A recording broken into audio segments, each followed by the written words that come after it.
제20장. 안식 후 첫날 일찍이 아직 어두울 때에 막달라 마리아가 무덤에 와서 돌이 무덤에서 옮겨진 것을 보고 시몬 베드로와 예수께서 사랑하시던 그 다른 제자에게 달려가서 말하되, 사람들이 주님을 무덤에서 가져다가 어디 두었는지 우리가 알지 못하겠다.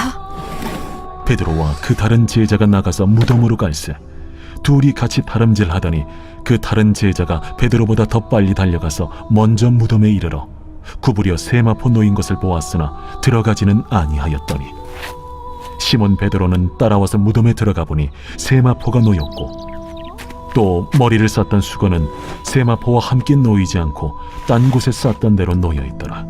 그때에야 무덤에 먼저 갔던 그 다른 제자도 들어가 보고 믿더라. 그들은 성경에 그가 죽은 자 가운데서 다시 살아나야 하리라 하신 말씀을 아직 알지 못하더라. 이에 두 제자가 자기들의 집으로 돌아가니라. 마리아는 무덤 밖에 서서 울고 있더니 울면서 구부려 무덤 안을 들여다보니 흰옷 입은 두 천사가 예수의 시체니었던 곳에 하나는 머리편에 하나는 발편에 앉았더라. 여자여, 어찌하여 우느냐? 사람들이 내 주님을 옮겨다가 어디 두었는지 내가 알지 못함이다. 이 말을 하고 뒤로 돌이켜 예수께서 서 계신 것을 보았으나 예수이신 줄은 알지 못하더라. 여자여, 어찌하여 울며 누구를 찾느냐? 마리아는 그가 동산지기인 줄 알고 이르되, 주여, 당신이 옮겼거든 어디 두었는지 내게 이루소서. 그리하면 내가 가져가리이다. 마리아야. 마리아가 돌이켜 히브리 말로 라보니, 이는 선생님이라는 말이라. 나를 붙들지 말라. 내가 아직 아버지께로 올라가지 아니하였노라. 너는 내 형제들에게 가서 이르되, 내가 내 아버지 곧 너희 아버지 내 하나님 곧 너희 하나님께로 올라간다 하라. 막달라 마리아가 가서 제자들에게 내가 주를 보았다 하고 또 주께서 자기에게 이렇게 말씀하셨다 이르니라. 오늘 요한복음 20장 함께 말씀 나눠보도록 하겠습니다. 요한복음 예수님의 재창조 사역을 보여주고 있습니다. 하나님께서 창조하신 아담과 하와가 범죄함으로 하나님과의 관계가 단절되었습니다. 하나님이 인간을 창조하신 주요한 목적은 예수님의 하나님의 그 사랑의 공동체, 그 사랑의 서클 안에 우리가 함께 동참하여 하나님과 친밀한 사귐과 온전한 연합을 이루는 것이었습니다. 범죄함으로 하나님의 그 공동체 안으로 우리가 들어가지 못하게 되었죠. 하나님은 그 열정을 포기하지 아니하시고 당신이 직접 육신의 몸을 입고 이 땅에 오셔서 인간의 죄의 문제를 해결하시고 우리를 새롭게 창조하셔서 하나님의 그 사랑의 공동체로 우리를 다시금 들어오게 해 주셨습니다. 이 사랑의 공동체의 연합은 남편과 아내의 언어로 표현하면 가장 쉽습니다. 남자와 여자가 각각 분리되어진 존재이지만 결혼을 하게 되어지면 하나가 되어지는 것이죠. 하나님과 우리가 분리되어졌던 존재들이지만 하나님께서 값을 지불하고 그 신부를 되찾아 옵니다. 사오는 거죠. 아내로 맞이하게 되어집니다. 그럼 이제 신랑 되신 하나님과 신부 되어진 교회, 우리는 하나님 안에서 온전히 하나가 되어지는 것이죠. 이 하나됨의 값을 지불하기 위하여 예수님이 십자가에 달려 죽으셨습니다. 다 이루었다 하시며 값을 지불한 것을 보여주시죠. 이제 예수님이 하실 일은 다 하셨습니다. 이제 부활하시고 승천하셔서 하나님 보좌 우편에 앉아 계시면 하나님께서 하나님이 정하신 때에 성령을 보내셔서 이제 죄가 정결케 되어진 인간이 성령을 받음으로 하나님과 교제하고 사귀고 대화할 수 있는 신령한 육체, 생명이 되어지게 되는 것이죠. 이제 한 가지만 남았습니다. 이제 성령이 임하시는 것만 남았는데요. 오늘 본문은 예수님의 부활과 예수님의 부활을 목격한 마리아에 대한 이야기가 등장을 합니다.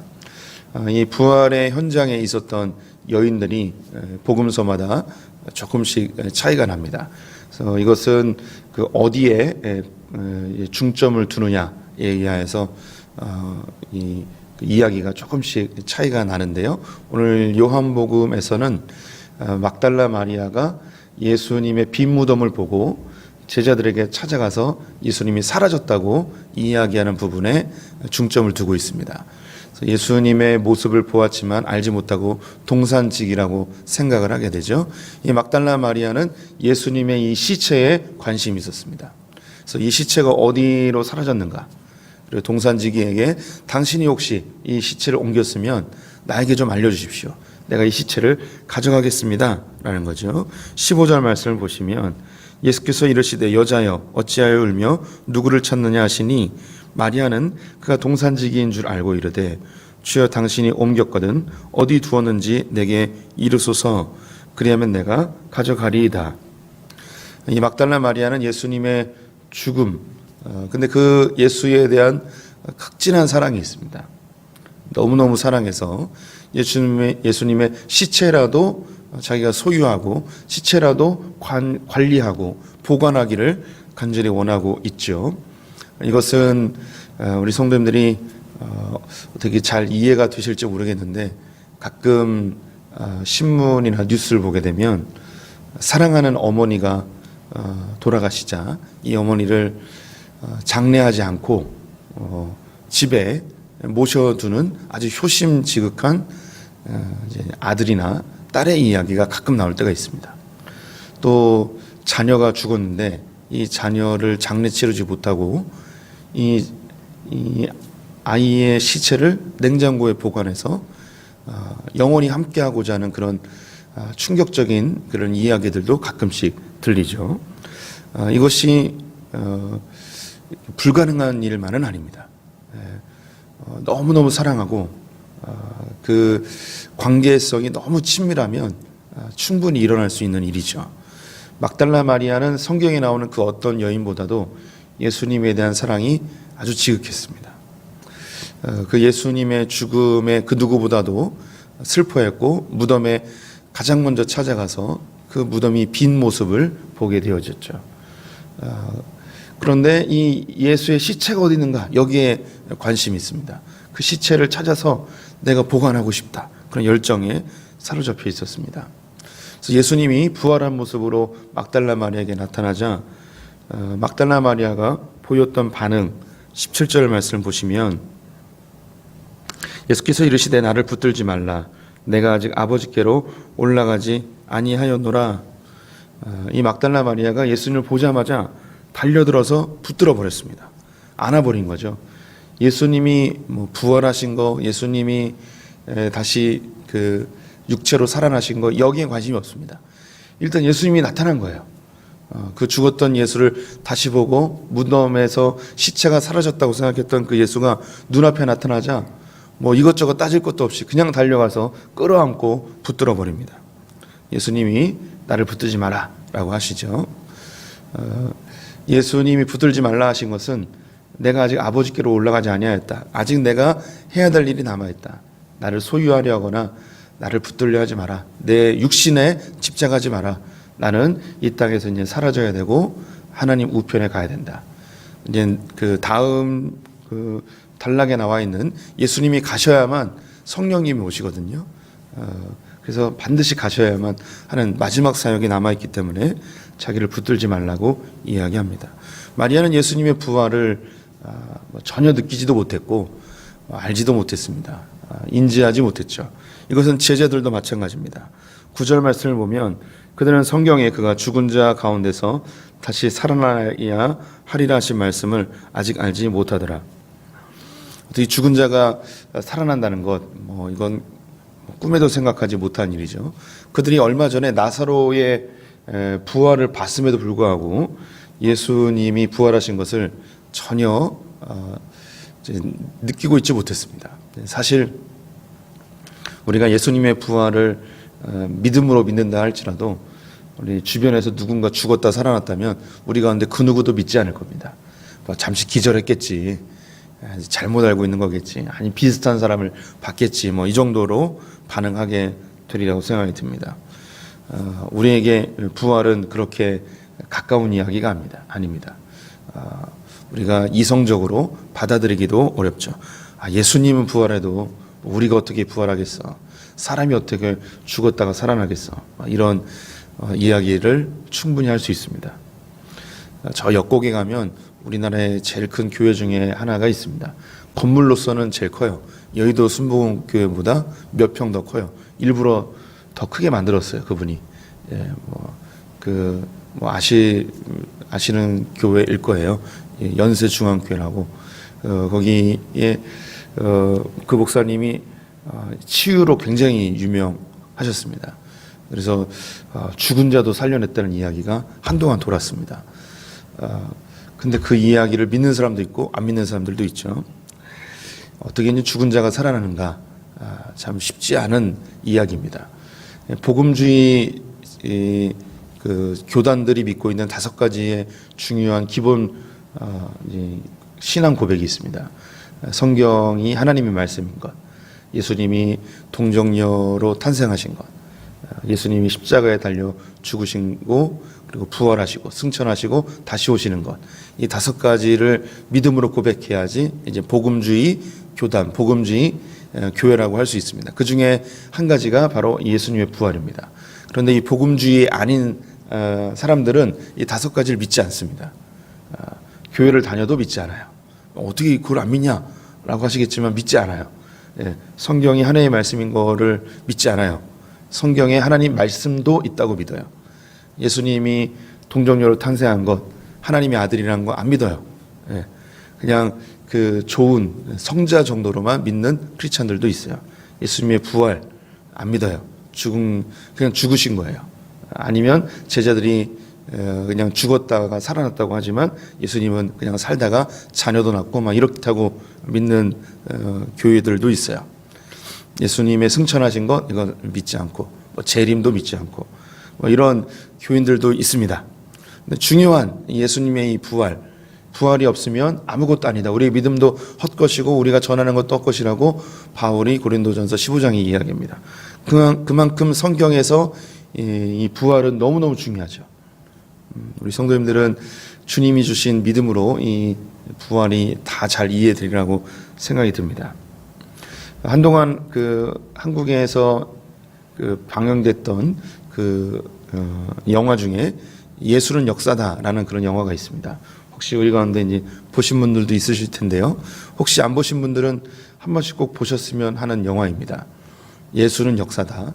원래 제목은 The Case for Jesus라고 되어 있는데 예수 사건이라고 처음에 한국에서 책으로 번역됐었는데 이 케이스라는 이 단어가 재판 사건이라는 단어입니다. 이 책을 쓰신 분은 리 스트로벨이라는 분인데요. 이분은 예일대 로스쿨을 졸업하고 변호사가 되지 않고 시카고 트루먼지의 기자가 되었습니다. 최연소 기자가 되었고 아주 날카로운 기사로 젊은 나이에 기자들이 받을 수 있는 최고의 상을 받고 트루먼지의 부장의 자리까지 오르는 아주 승승장구하는 탁월한 그런 기자였습니다. 그의 언어가 그리고 그의 이 추적하는 기사는 사람들에게 감탄을 자아낼 만큼 아주 유명한 그런 기자였습니다. 그런데 어느 날 자기의 큰딸과 함께 자기 아내와 저녁 식사를 하러 한 식당에 갔습니다. 그래서 그 식당에서 밥을 기다리고 있었는데 그 딸이 자판기에서 풍선껌, 이게 엄지손가락만한 풍선껌 있죠. 이거를 드르륵 해서 목에다가 넣고 입에다 넣고 그걸 씹으려고 했는데 목에다 넣는 순간 이 껌이 목에 딱 걸려버렸습니다. 그래서 숨을 쉬지 못하고 바닥에 널브러지게 되어졌죠. 이 엄마 아빠는 깜짝 놀라서 이 아이를 어떻게 도와줄까 막 안절부절 못하고 당황하고 있었는데 마침 그 식당에 한 간호사가 그 식당에 있었습니다. 그래서 그 아이의 모습을 보고 응급조치를 하여서 목에 있는 풍선껌을 빼내고 그 아이가 숨을 쉴 수 있게 도와줬습니다. 그랬더니 그 리스트로벨과 그 아내가 너무 다행이라고, 너무 행운이라고, 당신이 여기 있었던 것은 너무나 행운이라고 하면서 럭키라는 단어를 썼습니다. 그 럭이라는 단어를 썼어요. 그랬더니 이 여인이 이거는 행운이 아니다. 럭이 아니고 지저스다. 예수님이 나로 하여금 이 식당에서 이 시간에 밥을 먹게 하셨고 그리고 당신들을 위해서 나를 이곳에 예비해 놓았다. 이런 얘기를 한 거예요. 그랬더니 이 리 스트로벨은 그냥 스쳐 지나갔죠. 무신론자였기 때문에 철저한 무신론자여서 그냥 뭐 하는 얘기거니 하고 그냥 지나가 버렸습니다. 하지만 그의 아내는 그 여인의 말이 가슴에 박혔습니다. 이게 행운이 아니고 예수님이 이 일을 위해서 예비해 놓으신 거라고 그 말이 마음에 새겨져서 그 다음날 고마운 마음도 있고 해서 그 간호사가 근무하는 병원에 찾아갔습니다. 그러면서 감사의 마음을 다시 전하죠. 만약에 당신이 그 자리에 없었다면 우리 딸은 죽었을 겁니다. 너무너무 고맙습니다. 그랬더니 이 간호사 여자분이 하는 얘기가 하나님 안에서는 만약이라는 말이 없습니다. 만약에 내가 거기 없었다면 그런 말이 있을 수 없습니다. 내가 그곳에 있고 당신을 만나게 된 것은 하나님의 철저한 계획이고 하나님께서 나를 그곳에 여러분들을 돕기 위해 저를 그곳에 두신 것입니다. 하며 하나님 중심적으로 이야기를 한 거예요. 그래서 갑자기 그 여인의 마음속에 뜨거운 마음이 들면서 하나님, 예수님에 대한 마음이 생기기 시작했습니다.